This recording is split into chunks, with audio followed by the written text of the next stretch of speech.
Hey guys, what's going on? My name's ClickPanda33 and welcome back to Borderlands 2.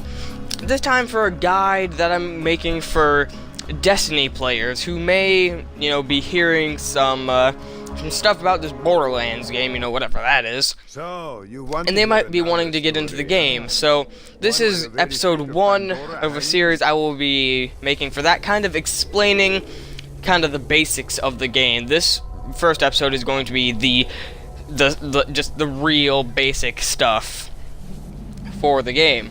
Now obviously, when you first load into the game, you're going to have to choose a character. Now there are 6 characters to choose from in the game, 2 of which are DLC. The first of which being Axton the Commando. His action skill allows him to throw out a saber turret, basically a turret that will stay in one place and attack enemies for a short period of time. This is Zero, the assassin. His skill, Deception, allows him to throw out a hologram of himself and turn invisible for a short period of time. This is Maya, whose skill is Phase Lock. Maya is the siren of the game, and what Phase Lock does is it allows you to prevent an enemy from attacking for a short period of time. This is the Gunzerker, Salvador. His action skill allows him to wield 2 guns at once for a short period of time. He is one of the most overpowered characters in the game. Up next, we have Gage the Necromancer, whose action skill allows her to summon Death Trap. Death Trap is a hovering robot that will hover around and melee attack enemies and also shoot lasers at enemies for a short period of time until he's either killed or your action skill wears off.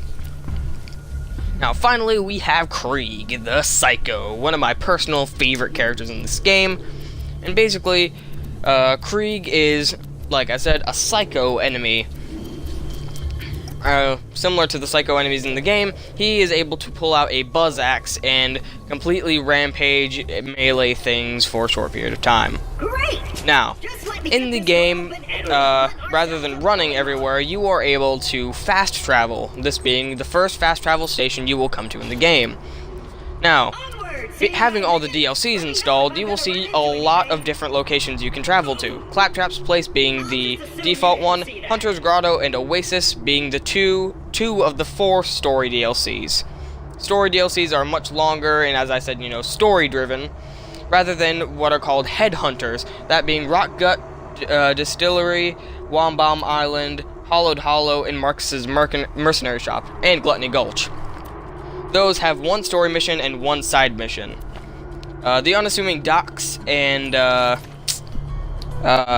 forget what the other one is, are the other 2 story DLCs, and then there's, the Raid on Digistruct Peak, which allows you to unlock overpowered levels, which I will explain in another video. Now over here we have the first quick change, customization station you will come to in the game. What these allow you to do is allow you to change your head customization and your skin customizations. Now, any head and any skin can be paired together, so there are numerous amounts of customization options for each character. Now, there are a lot more skins than there are heads. But the reason for that is basically, if they add in, as you can see there's 101 skins for the Commando. Now, if they added in an extra head, they would also have to add in 101 variations of that head for each skin. So that is why there are less heads than there are skins.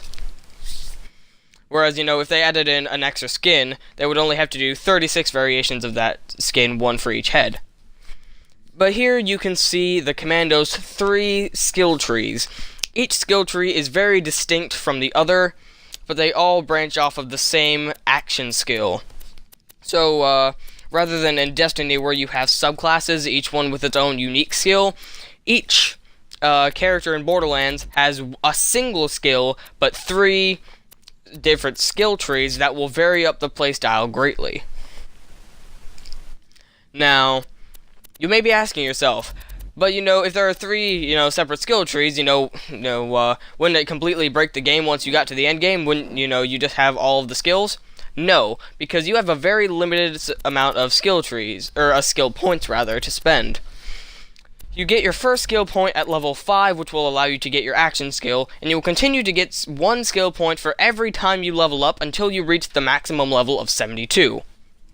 Now, the top tier, the skills towards the top, not exactly top tier skills, those will allow you, those are skills that will take 5 points, each of those skills will take 5 points until, that will allow you to progress to the next level. Then those will take 5 points, and then you will reach a 1 of 1 skill, meaning it takes 1 skill point to get to the next level, because those are skills that would not benefit from having multiple points in them. There would really be no point. Also, you can see there that I have 2 of my weapon slots locked, but you will unlock those later on in the story, and that is basically it for the basics. I'd like to thank you guys for watching, and as always, I'll see you guys in the next video.